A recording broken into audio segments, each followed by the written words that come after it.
Nestled in the Black Hills of Yavapai County, modern-day Jerome, Arizona, is a vibrant arts community renowned for its historic charm and panoramic views. Once a booming mining town, it now attracts visitors with its galleries, restaurants, and cultural heritage.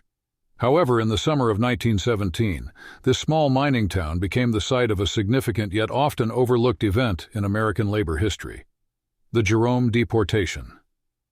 Perched precariously on the side of Cleopatra Hill, Jerome was a town built on the labor of miners. The town was dominated by the United Verde Copper Company, at that time one of the largest copper mining operations in Arizona. The copper mined in Jerome was crucial for the war effort and its shareholders, driving demand and increasing pressure on miners. Despite its prosperity, Jerome was also known as the wickedest town in the West due to its reputation for lawlessness, vice, and rough-and-tumble lifestyle.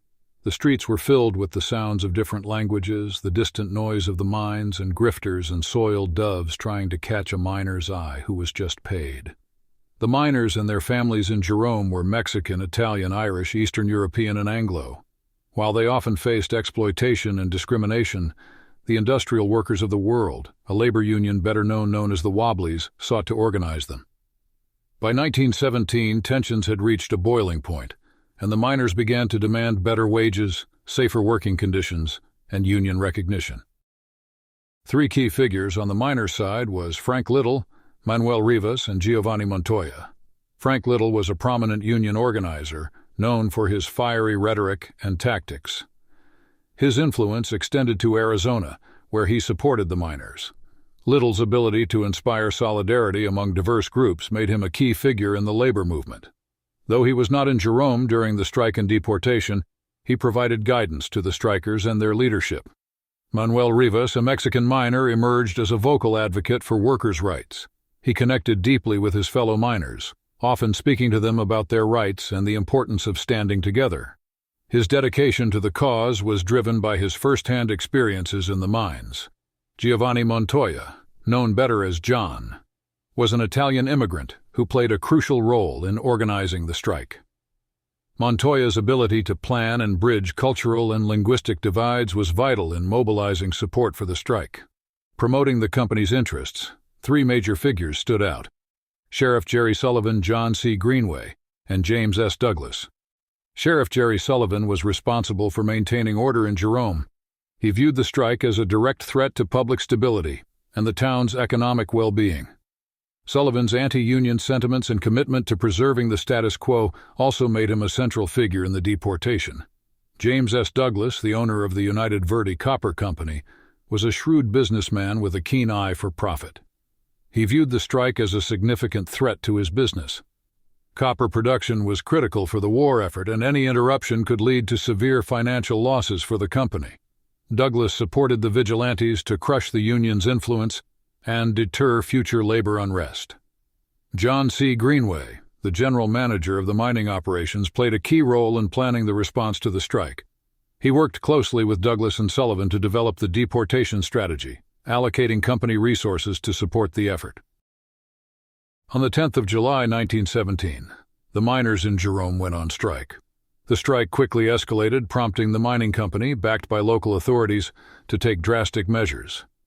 Sheriff Sullivan organized a group of vigilantes to round up the strikers, with support from Douglas and strategic planning by Greenway. In the early morning of the 12th of July, the vigilantes, armed and organized, swept through Jerome. Holding arrest warrants, they forcibly removed 67 men from their homes and picket lines. Among these men included Rivas and Montoya.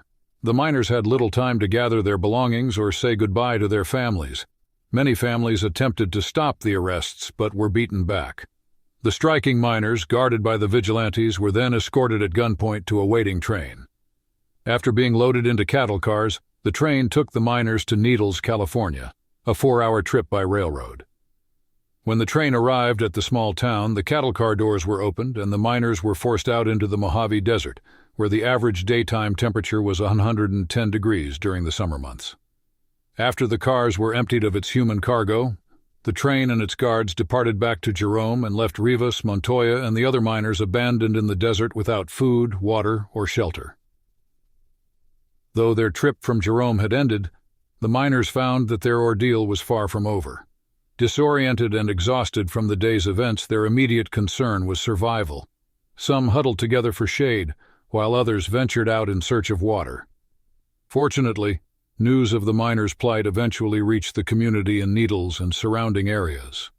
Despite the tense labor climate, some local residents and organizations provided emergency assistance, offering food, water, and temporary shelter.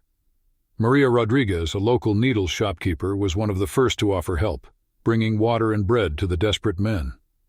Many miners were determined to find ways to survive and make their way back to their families and homes. Some secured temporary work or assistance from sympathetic locals, while others struggled to find any help at all. After time had passed, many miners were able to secure the necessary resources to eventually make their way back to Jerome.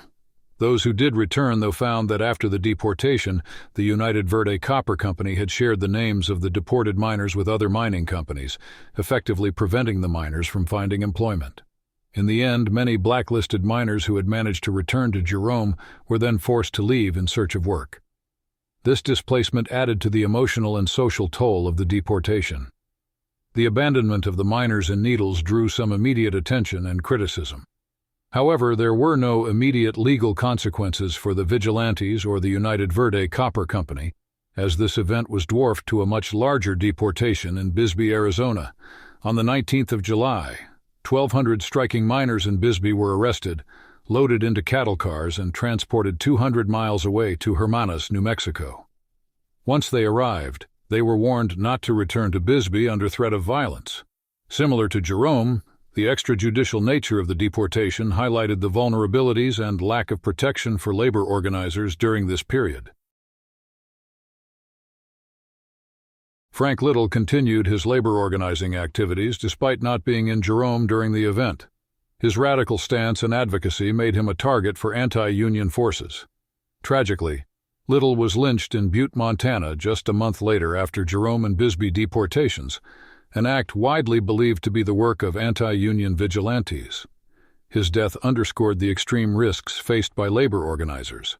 Little is known of Manuel Rivas and Giovanni Montoya after the deportation. Undoubtedly, they, along with the other deportees, faced a struggle for survival after being abandoned in Needles. And similar to their peers, both would have been blacklisted from working in or returning to Jerome.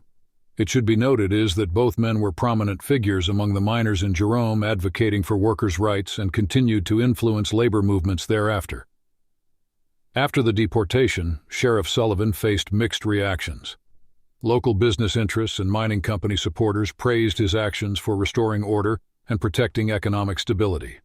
However, others criticized him for his heavy-handed approach and extrajudicial methods. Sullivan maintained significant support from the mining company and local business leaders who appreciated his decisive action against the strikers.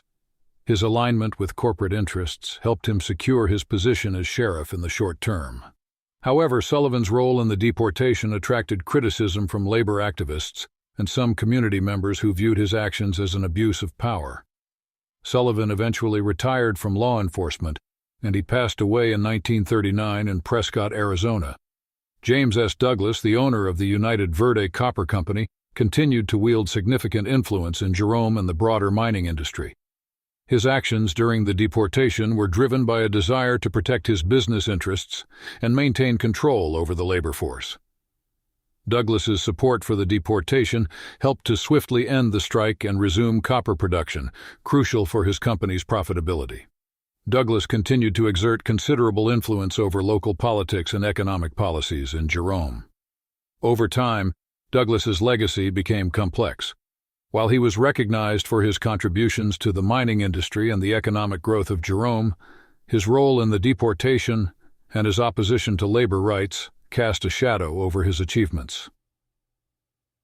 Douglas died on the 2nd of January 1949 in Montreal, Quebec.